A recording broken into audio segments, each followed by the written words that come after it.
The reason why I wanted to get both you guys on at the same time is because actually last week I got on another couple, a combat couple, so to say, and talked about some stuff together outside of fighting. You know what I mean? Not really. We talked about fighting at the end, but mostly we talked about like what they do outside of fighting together. So for you guys, I know Emily, you're from the Northwest, and Johnny's from the Midwest, and you guys have different upbringings, different interests. So I wanted to get into like you guys coming together and like kind of introducing each other to the interests that you have to the other person. And does it work out into like a disaster, or do you guys kind of pick up those interests? Can you guys get into that, delve into that a little bit? No, we definitely do. Yeah, definitely. Like I got her into like shooting and stuff like that. You know what I mean? Like, and definitely like I get into some of her interests as well, like, music and like, she's super into like, nature and preserving nature and shit like that. And I think it's different. I have a different opinion. I don't think Johnny really cares as much about, like, I'll try and talk to him about nature and stuff, and he's like, oh yeah, cool. And like he'll listen, but he's never like super into it. And like I like shooting, but I'm not like super into it like Johnny is, where like I think we both will like tolerate each other's like, interest. I don't know if tolerate's the right word, but we'll act somewhat interested, but it's not like something that we're both like stricken to the core with. Yeah. Like, exactly. Yeah. Like I'm not like the kind of things that she's super passionate about. I'm just like, oh, that's cool. And the kind of things that I'm super passionate about, she's like, oh yeah, that's cool. It's whatever. Yeah. So we're not like super gung ho about each other's like topics and stuff, but we can definitely appreciate for sure. All right, let's go into the shooting first. Then, Emily, did you shoot when you were younger, or was it the first time with Johnny? No, I grew up shooting with my grandpa and stuff. So I had been around guns a little bit, but never owned my own gun and never really shot much of a handgun. I think the only handgun I shot before I met Johnny was a 357. Whoa. Cannon. Yeah. So my grandpa, I was home last summer and I was actually he was trying to give me that gun. And I was like, no, he's like, you're going to go camping by yourself. You need to have a gun. And I agreed with him because there was some points where I was out and about and I was kind of like, oh, I should have more than my kitchen knife right now.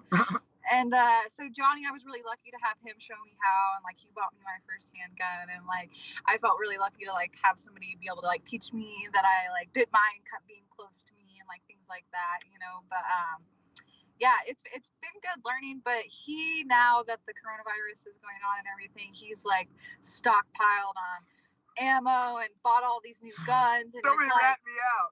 Oh yeah, he's all excited about like something going down. I just like to be prepared. He likes to be very over prepared, and and so like when he's talking about all of that, I'm a little bit more like, okay, like not as interested, but I do care a little bit. So the 357, whoa, that's impressive. Right? That's a cannon, yeah. That even more why I didn't want it, because I've shot it before and it like scared me, and then I'm like, I want to feel comfortable and like confident with my gun and not pull out a cannon and then like be afraid of like, because when I've shot it, I'm like, oh, after like a little freaked out. So I just have a 380. It's perfect. It's all I need. So with Johnny, when you found out that she actually she shot before, when she was younger, and when you started to go shooting, when you guys started to go shooting together, right? Was it something that you were really hyped about inside? You're like, yes, there's somebody that I could go shooting with and have fun. Yeah, I mean, I was kind of like that with her when we first met, because she fist fights too, you know what I mean? So I was like, man, this chick is awesome, so. But yeah, definitely, like, it's definitely cool that she likes to go four-wheeling and dirt biking and all that stuff too. So yeah, she's definitely a down chick for sure. You ever bought any like guns or something for her, but really it's for you? Kind of right now. Yeah, so I've been carrying her, like I conceal, and I have a full-size gun, but I sold my concealed gun when all this was going on, because I mean, it was like a $500 handgun. I sold it for $700. Like, I was like, oh, I'm just gonna make money right now. I got a full-size gun. But when I leave, I usually grab her gun just to conceal it, whatever, if I'm just running to the store or whatever. But yeah, so but it's her gun, for sure. It's her gun, but I just carry it sometimes. it seems like right now there's like a big divide, right, in the U.S. with like gun owners versus, I guess. I don't know, man. I think since the coronavirus, I think honestly, pretty much everybody went out to buy a gun. You know what I mean? No matter which side of the line you were on, I think during all this stuff, because I mean, gun sales are the record they've ever been in the United States right now during this pandemic. So I mean, and I have a lot of buddies who work in gun shops and stuff, and they're like, yeah, man, there's people coming in to buy guns that you would never suspect even owning a firearm, nor would I ever want them to own a firearm, but it's their legal right. You know what I mean? So I think now that this whole thing is going on, I think everybody's kind of understanding, like, okay, maybe we do need firearms, you know? Yeah, but why would you need a firearm though? I understand. I'm all about guns. Like I grew up shooting too, but it's like, why would people that don't know anything about weapons need a gun, really? Yeah. Right. Why would those guys? Exactly. Those I agree. Those people shouldn't have guns, but because those people do have guns, I want to have guns. I think there's like such a weird thing. One of our close friends is a cop, and we always talk with her about like great Muay Thai, great Jiu-Jitsu, great wrestling, and she's so confident. I feel like in a combat situation, being able to like carry her own without a weapon, that makes her that much even better of a cop. Where like some people that are getting guns now may use it when there's no threat because they don't have that confidence in like a man-to-man, you know, one-on-one combat situation. So they automatically are going to use that. So I think it's one thing, if you do buy a gun or you get a gun, like you have to go shoot that gun. You need to go outside and shoot that gun. You need to go to a range and shoot that gun. You need to move and shoot that gun. Like there's so much training that goes into owning a gun where I don't think people they're like, oh, I'm just going to put a bullet in it, point it and shoot it. Well, the gun itself, it kicks, it's loud, it scares you. So like there's just so much, like especially when you get a gun and you're around people that know a lot and that train with them, you realize it's kind of like MMA. Like it's like there's a never ending repertoire of stuff you can learn and do, like clearing houses, like knowing how to shoot. Like it's just there's so many different like things you could train and learn how to do. So it's I think people are just scared right now. So like people are out to like think this is the apocalypse or like something crazy is going to happen, which I mean, guns are definitely going to help and keep you safe in a lot of situations, but eventually ammo is going to run out. Eventually something's, you know, you're not always going to have that. So you need to be able to take care of yourself without it. I think that's like the most important thing. Yeah, there's a big misconception, I think, with guns. People that don't know about them, they think like it's like the movies. They could like hold two handguns and shoot them, you know, like bang, bang, bang, you know, cops and robbers. Or just like set it on the table and it's just gonna go off and start shooting people. You know what I mean? Like they don't understand. Like no, there's, you know, people. It's a tool, just like a hammer. You know, you could beat somebody to death with a hammer. You could shoot somebody too. It's like you got to know how to use it properly. That's why. Well, the Anthony Smith thing that, you know, someone broke into his house and the kid was a wrestler and he's on drugs and he's probably and people are like saying like, oh, why didn't you submit him? It's like, come on, man, you're in a life and death situation. You don't know. Like he explained it really well, right? But if he had a gun, that situation becomes different. Exactly. And that's why I can't believe he didn't have a gun. Like, you know what I mean? And that's exactly why I own a firearm, because in that situation where it's seriously primal fear, and that's like Anthony's a professional fighter, you know? I think he was saying he has a gun, but it was just for some reason it was like in a case like somewhere where it wasn't by his bed where it normally is. And it's like, but those are usually the instances where something happens where like, oh, like I just turned around or I just went outside real quick, where it's always like left my gun in the car. It's always those moments that catches you off guard. That's why you need to be able to take care of yourself physically without it. But having that is also such a deterrent, you know? I couldn't believe that happened to him. I mean, what a crazy house. What a house to break into. Anthony Smith. Other than I got an ass whooping that you'll never forget, but still, like that guy who had like a blood pathogen like disease or something, then Anthony, you know what I mean? Like there's just so many variables where it's like you shouldn't even had to fight that guy, you know what I mean, in a one-on-one scenario, you know what I mean? You know, especially in his house. You should have had a gun. It's like, get down or you're gonna fucking get shot, dude. Cops are coming. So I don't know. It's just you know, Second Amendment right. It's good to exercise for sure. Yeah, man. If you can have it and if you're trained, you should have it and protect yourself at all times. And you guys, your house would be the last house to break into. You know what I mean? Like there's every corner. It's like you're gonna get fucked up basically. Yeah. Yeah, come on in. Now, like of course Johnny with the guns. Now Emily's, what are you introducing Johnny to, and Johnny is embracing that. Oh, I've introduced him to a whole new lifestyle. I think, Gardening. yeah, I have a garden going, like all my house plants, all my environmental stuff. Johnny is a little bit more. He loves the environment, but not the same way that I love the environment. So like all of the salmon stuff that's going on in the Northwest, with the orcas and then the dams and all of that. So that's kind of been one of my big things that sucked me up recently. And so I'll always talk to Johnny about that. I think he's interested, but not like, it's not like a skill, like I'm just kind of bitching to him about stuff that's going on, where like, yeah, where he'll listen, but like it's not like something that I'm showing him. But yeah, just I think living like kind of more of a hippie lifestyle. Like when I met Johnny, I think he was a little bit more of a partier and stuff, and then now like eats a little better and smokes a little bit more weed and drinks a little less and drinks more kombucha now and stuff like that. For sure. The Northwest is like I grew up my teenage years in the Northwest. Oh wow, you so did? there are no just outside of Tacoma. Okay. So yeah, so there's a lot of hippies out there too. Yes. So yeah, well then you might, I don't know if you've read anything. Have you heard of Rainbow Valley? Rainbow Valley? No. It's in Olympia. Okay. Like it's like it's like a hippie capital of Washington State. Okay. And it back in the 90s, it was like a place where you would go and get your hippie experience, and I used to go from time to time and open my mind, so to say, over there. Okay. Yeah. And I don't think it exists anymore, but it was a hippie, old school guy. He just opened his land up. He had a bunch of land and just opened it up for people. It was like Woodstock every month, basically, which was kind of crazy. Oh yeah, I think that's one thing growing up as a kid in the Northwest. If you find the party scene, it's pretty good to you. I grew up going to raves and outdoor parties, and there was always just a big flood of things to experiment with. And you're out in nature. Like I've been to some.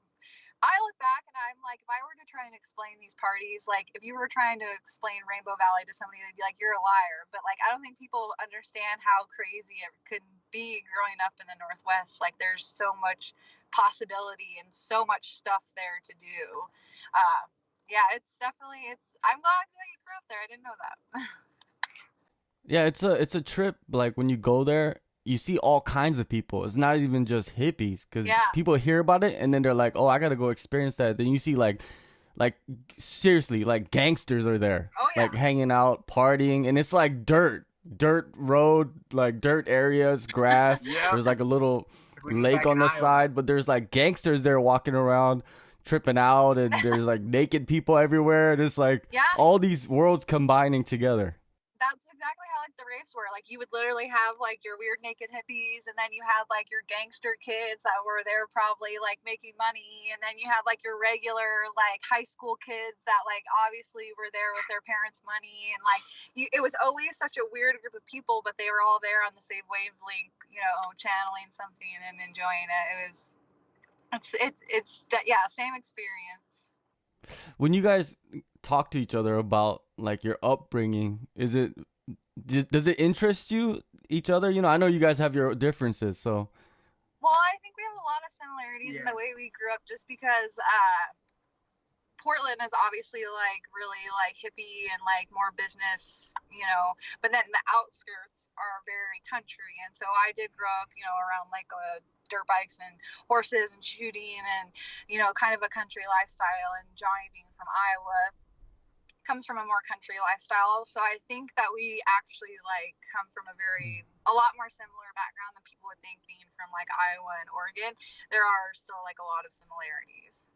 What about you, Johnny? Yeah, I mean, we definitely grew up very similar. Like we have a lot of just a lot of our stories are kind of similar. It's weird because like before we met, like 2-3 years before we even met, like our paths started like intertwining, and like we almost met each other like here, and like almost met each other here, and then yeah, it was just like it was supposed to happen, you know. So it's crazy because we have a lot of similarities like that with how we grew up, but even though we did, you know, grew up half the country apart. You guys been together for a few years, so you must had a lot of adventures. You know what I mean? Because you know, going places and like meeting people and experiencing just adventures, right? Just talk about some of the adventures that you guys been into. Maybe you've never talked about before, or some interesting individuals you have met throughout your journeys together. So we actually started out as an event, like our whole first 3 months of our relationship. I was living in Phoenix and she was living in Las Vegas. So I mean, it was like every weekend we'd adventure across the desert. Like she was either coming to Phoenix or I was coming to Vegas. So I mean, we've kind of always started out our relationship as a little bit of adventure, really. I think probably like two good situations. There was one time when I was in Phoenix and we got pulled over together and my car apparently smelled like weed. And so we actually got like taken out of my car. The whole car got searched. It was only a little bit that he found, and the cop was just kind of like, "This is a joke and a waste of my time," and like, "Get a medical card." He was so pissed. And like yelled at us.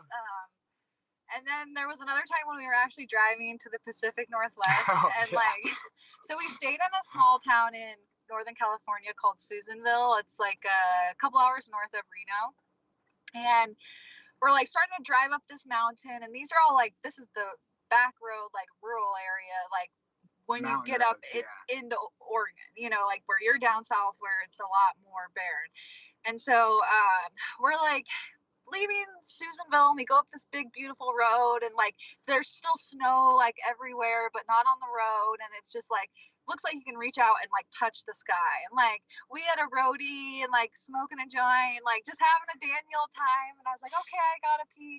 So he went to pull over, and right when we pull over, the truck goes like this.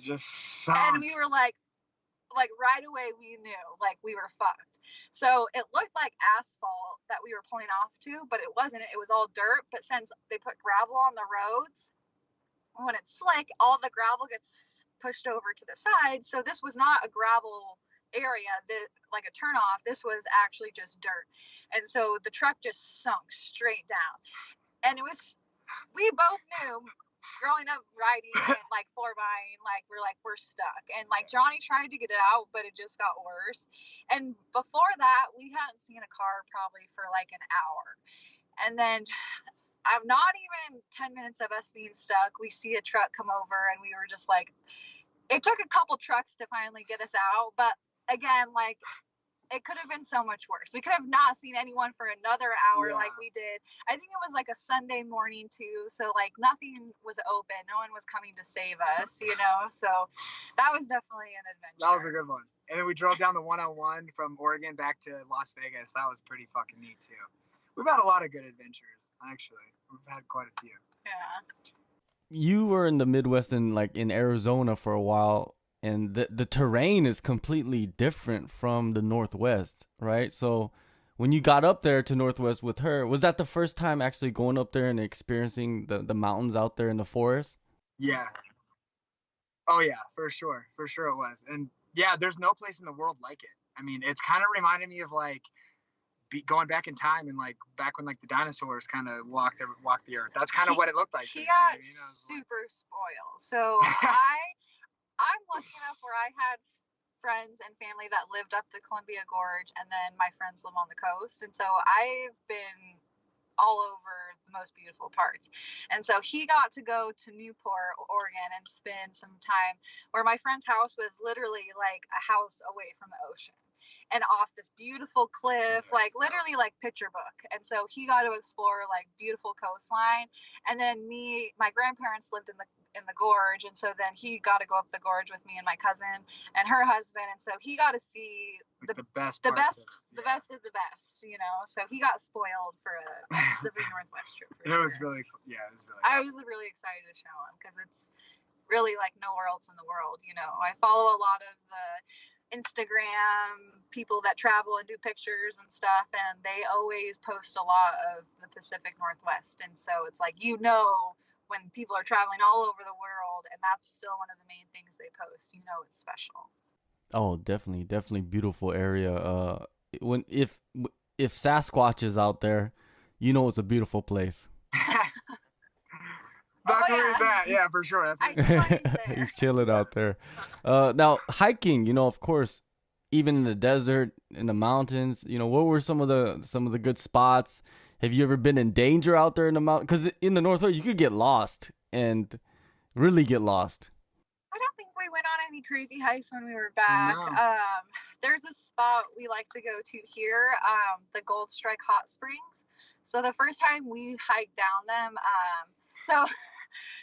it was closed, but it opened that Tuesday. So they actually closed the hot springs from, I think it's May till September, because it's too hot and people get stuck down there. And it's an easy hike for like a mile, and then you have like 2 miles of rocks, and there's ropes where you got to climb down. Like, it's a pretty hard hike. And so we actually went there. There was park rangers there writing people tickets, and so we hiked around the mountain and like scaled down like the backside of it, which was probably not safe or smart, but we found our way. We did okay though. We found our way, but it was pretty awesome because there was a guy down there talking to us when we first got down there, and he was telling us about this other side that you can't see when you get down there. So unless you are on a boat, you really don't know this other area is there. And ended up being the best part of the hike when we went around the other area. There's actually like a hot spring in the Colorado River, which is super cold, but the water is so hot you almost can't get into it. So it's actually just hot water spewing out the side of a mountain that trickles down this little hill into this spring. And so it's a special little spot. And then when we hiked out, when the cops were still there, we had to like crawl up the river or the mountain and then like walk down the highway. So we were so sore for days. It was not good, but we we made it good. we made it, and we had water, so we were okay. You see those movies, like what's that one movie where the guy got his arm stuck and he was like in that between the rocks? 72 hours. Yeah, or something like that. Yeah, like you see James stuff Franco. like that, and you're like, oh man, it's serious out there. Yeah. Oh yeah. It's gotta be ready. Ready for anything. So are you? She'd lift a rock off my arm. I bet. I don't know if I could cut off my arm. Like, yeah, that's a real story. Like, that really happened. Yeah. It shows you like what you can do when you need to do something serious. Any human can do it. Yeah. Anybody. Yeah. Now have you guys introduced each other to anything new, and then the other person was like, oh no, that's not. I'm not doing that. I'm not interested into any of that. Like, has there been any situations like that? I don't think so. I don't think so. No, no. we pretty much just been down. Like. Yeah. Yeah. I think we're similar. Yeah, I don't think anything. Mm-mm. I'm trying to think. I don't think I'd say no to anything off the top of my head anyway. Yeah. I don't know. I can't think of anything. She could probably talk me into it. I'd definitely do it. So you embrace everything that you guys introduced each other. Yeah, generally. Yeah. Pretty much. All right. Now the weed, right? Of course, I want to talk about that, and of course, like what's crazy is like in some countries, even CBD is illegal. CBD, like I don't understand. I can understand like why weed would be illegal, but CBD is illegal. Like that's like a medicinal property, I think right? It just opens.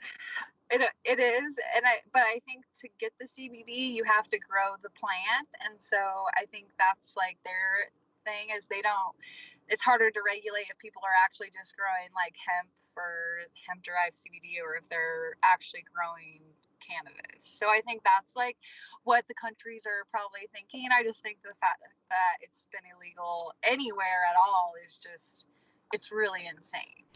Did you guys both go to Japan together the last time? Last time, yeah. Yeah, she did the last time, but other than that, nope, she didn't. Okay, so because normally she had fights that she was training for, okay. So she couldn't really come. When you guys were out there, did you guys see the CBD in Japan? I was actually sponsored by a CBD company. It's called Elixinol, and they sponsored me. Yeah, they're from Japan. There's a Japanese based CBD company. So did you see Bob Sapp out there? advertising? I didn't. Oh, No, I when I didn't. was there last time, when I was there for you guys, when you guys were out there, yeah, I was at some store in I don't know what part of Tokyo, but there was Bob Sapp, and he was advertising a CBD company, you know, the vape pens and everything. I was just like, man, Bob Sapp's still doing it out there. It's been like 20 years. Still a legend in Japan. Yeah. Yeah. I think eventually I hope it's legal everywhere. Like maybe when Japan, like more countries get on board, like maybe it will change. I was so blown away that you can still smoke in the restaurants. And like they have like they did have like separate areas, but I mean you could still Let's smell fucking it. be honest, yeah. I was like, but you like it's just always weird to me, like things like that. I don't know, cigarettes to me are like way worse, and I'm like, but you can't smoke weed at home. Yeah, cigarettes anywhere is Awful. just Yeah. stinks. Like it's terrible. Like I hate And the it. thing is, I hate it. I it's hate always the what smell is of so it. funny to me is you can smoke a cigarette in a hotel room and you're gonna smell it the next day. You can smoke weed in a hotel Mm. room and open up a window and you're not gonna smell it the next day. You know, like it's not chemicals. It doesn't stain. It doesn't like stick around Yeah. like cigarettes. Have you ever smoked weed somewhere, right? And someone came along and been like, "Hey, like, what are you guys doing?" You know, I'm pretty sure there has been some instances like that. Oh yeah. I'll smoke weed anywhere and everywhere. In all my hotels. Every hotel room I've had from now till however long back I've smoked weed in them, and I've never gotten in trouble. Many times. I remember like in high school smoking a joint at like a party, right? It was just at some dude's party. It's like, you're smoking weed at my house. Like tried fighting me and my friends, and we just whooped his fucking ass and left the party. But that's like the only time where someone's been like, "Oh, you're smoking weed, loser." But we kicked his ass. I think being from the Northwest, like if you're smoking weed anywhere out there, like no one cares. And then I was really surprised how cannabis friendly Las Vegas was when I moved here. Like people say like, oh, now when you're on the strip, you can just smell weed everywhere. And I'm like, when I moved here, I still smell weed everywhere. You know, like I would be somewhere, I'd be like, oh, whoa, like it's still the West Coast, and it's still like the wild, wild West in a lot of ways. So I haven't had any really bad experiences. I've had people like maybe if I was out somewhere and they're like, oh, hey, what are you doing? And then maybe they like want to join in or smoke or something, you know, but I've never had anyone really be mean about it. Yeah, it seems like in the Northwest, you know, since the 90s, from what I remember, is like it wasn't that serious. It was just like people were driving around in their cars, you know. That's when you're a kid, a teenager, you're just driving around in your car because that's like the safest. That's pretty crazy to say. When you're a teenager, the safest place is driving around in your car. Hotboxing in the car was like the highlight. Like you're like, yeah, let's roll up on the windows and get really high, and then get high on the air we breathe because it's all weed smoke. It's like fucking dumb. Yeah. Good memories though. That's what I mean. Like I feel like if you can't like kids when they go out and they drink in a car and something bad's gonna happen. When kids go out and smoke weed in a car, they usually just end up at like a fast food parking lot or hanging out in Walmart parking lot or something. Extra safe. And like go and get like candy or something and like hang out. Like you don't really like. I don't know of any bad stories. The only bad stories I know of are when people were drinking. Oh, definitely. Like people, like friends have died drunk driving, you know what I mean? That's just reality. I think it just happens all the time now. Like you said, if you smoke, it's like you get so paranoid that you stop the car and sit safe somewhere, and you're like, oh, I'm gonna chill here for a while. Like I got a great delivery the other day, and I smoked this morning, and I was like, we had a hike planned, and I was like, I don't want to go now. Like I just want to sit at home with Bruce and like lay in the sun and like relax. I ended up going anyways, but like that's what I mean. Like that's where like if I was drunk, I'd be like, yeah, let's go hike that mountain. Like we're gonna do something. And then but like smoking weed, you're like, oh, I just want to like chill, be at home and hang out. See, I like to smoke before I train though. That's like my time. I like to like smoke and then go do something. Not me. That's the one thing that we're super different on. Like I want to smoke and chill. Like that's my like relaxed like thing where he's like pro practice, yeah, let's take a ball Get fucking ripped and go spar. But I think it affects us a little bit different where like it helps ease my mind and that helps his mind go, and so we're different there.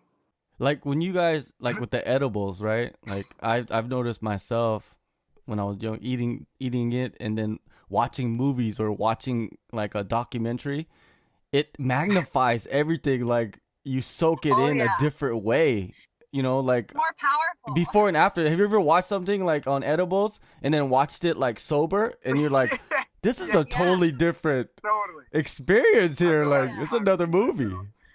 Oh yeah, I don't like doing edibles really just because they're so strong. Like, and I feel like once you eat it, like I've eaten 30 milligrams of gummies and been high out of my mind, and then I've eaten 30 milligrams of other gummies and not felt anything. And so I think there's just so many variables that go into like how much have you eaten that day, how much fat versus protein, carbs have you eaten, how is your body going to process this sooner than it's going to process that, and there's just so many things that go into it. And it's like, and then you eat a little bit and then it doesn't do nothing. Then you eat a little bit more and then you're just off on this like adventure that you didn't want to really start from the beginning. That's why I just like smoking. I just like let it ease on. I screwed myself over. The last time I ate edibles was like a couple months ago, and I ate for 30 or 40 milligrams, and I like waited an hour or two, didn't feel anything. So then I ate 2 more.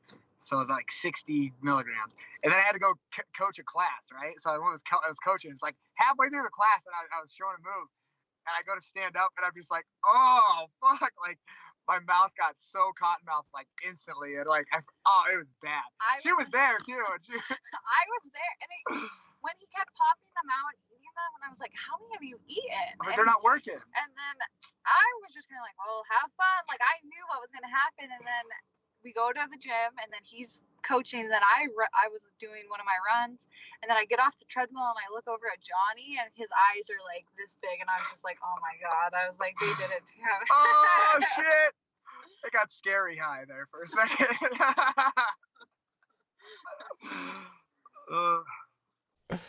Keeps you balanced, you know. Well, one interesting aspect of that is like during training camp, how do you keep yourself from like eating the whole house? See, it's so different. So like, I feel like if you've smoked for a long time, like you don't really get the munchies anymore. So, and then I think also too, like if you aren't eating properly, like that magnifies it. So if you eat accordingly and then you smoke at the end of the day, usually that should just help you relax and go to bed. So I don't really get the munchies anymore, but I've had friends and people that are like, I don't know how you do it. Like I just end up overeating at the end of the night. So I think a big thing is just eating like you should. The right like, stuff, yeah. If you wake up and you don't eat all day and then you eat a light dinner and then you get really high, you're still hungry. You're still deficient, probably 2,000 calories. So now what are you going to do? You're going to go binge. So, but if you wake up and you have a 400 calorie breakfast and then you have a 500 calorie lunch and then you have a 700 calorie dinner, then you have like a little bit of a snack after you smoke and you're like good and you're ready to like chill. Go to So bed, yeah. I think that's where a lot of it comes is like misnutrition, bad eating habits, and not doing it the right way. I wonder how many fighters have had camp and then they've gotten, you know, too high too many times and then they ate too much at night and then they just... I know a few for sure. Yeah. Like There's gotta be. In the UFC and they missed weight. And it's like, dude, you were smoking weed, eating peanut butter cups all fucking camp. Like, but you still go out there and kick some ass. So, I mean, hey, what do you do? Teach their own, right? Yeah, exactly. Now, I feel like smoking will make you paranoid too, though. You're like, oh, like I can't overeat that because then I might get fucked up. Yeah. What's everybody gonna say? Now, in training, right? You guys are not going to the gym. You guys are training at home mostly, right? So, you guys probably miss the gym, but what do you not miss about the gym? Like, what are some of the annoyances? You know, you don't have to say any names, but I'm saying like some things that you experience at the gym. You're like, man, I hate, like when I go there, this is what I see, or this is what some people do in the gym. Like, is there anything? No, man, I miss it. I just miss like punching my friends. honestly. We went over to a buddy's house. We just got done going on a hike. You're ratting us out. And they were, no, it's like a buddy's house. It was not a gym. And they were in the garage and they were actually sparring. Like we walked up and I walked up and I was like instantly that primal like excitement was like, oh, I want to punch my friends. So I definitely miss training, man, for sure. Yeah, I miss like just the team practice, like morale, like having that. But I was in a weird spot before anyway. Sure. It's where I didn't really have like a certain team that I was only training with, where I was kind of doing the nomad thing. So like more than anything right now, I just feel excited to find like a home gym. So like that's what I'm excited for right now. But yeah, if you would have asked me that like a while ago, I probably would have been like, yeah, I'm excited not to step in people's nasty sweat and like, would have had a list, but I don't have anything right now. I just want to find a home gym and just find a good place to train and, get back on the right path. So that's my main thing, which it's like, part of me though, like this break, I don't feel like is necessarily like a bad thing for everybody, because I feel like there's so many other people than just like athletes that are finally taking the time to like get healthy or like start working out like they've always wanted to, but then they're so tired from work and everything else. And like I always wanted to sew and now I get to sew. So I mean, yeah, I miss it, but there's also like so much opportunity in actually getting this time where like the world's on pause, like where you actually get to spend time with yourself. And I've always really liked, trying to better myself, and get a new skill. And I think now is like kind of the perfect time for that. Yeah, I seen you sewing those masks. Maybe you could make a signature brand of handcrafted masks, organic. Yeah, maybe. Yeah, I actually got organic cotton for some and was making organic cotton masks. This entrepreneur type time right now in the world. So that's why I got this sewing machine, is because I wanted to make organic dog beds actually. And so it's like, I'm gonna get a garden and sell vegetables and make organic dog beds and like live. I've had the sewing machine for 2 years and that didn't happen, but now I know how to sew, so now I can maybe like that. I taught myself. It literally took me like 3 hours to learn how to thread it, and then now it takes me like not even 30 seconds to thread it. So like there's been some big improvements. She's making up for lost time. I'm so happy that you guys gave me so much time today. It's been a long like chat, and it was fun. I love talking to both of you guys, you know what I mean? And I'm glad Johnny actually like linked me up with Emily, and we actually got an interview last time, and this time it was fun chatting with you, and you guys are very open, which what I enjoy. You're a great interview. Anytime you want to interview, we were both happy to do one. So all right, so well, be safe, stay healthy, and hopefully you guys get a fight really soon, because I know you guys are both hungry to get in there and do what you do. We're just gonna set up like a parking lot league, I think, before too long. I need to fight somebody soon. So. See, I think that's what's gonna happen. Kind of, I think that the UFC might end up being one of the only promotions to have shows, but I think it's gonna be very small, a select, group of workers there, and then just the fighters, and they're just going to fulfill the ESPN contract. I don't picture fans and people having money for that for a while, so it'll be interesting to see. Once we know more, we'll have to do another interview to get our thoughts on the topic. All right, well, I really appreciate the time, and enjoy yourselves, and we'll chat again very soon. Okay, thank you so much. Man. Peace.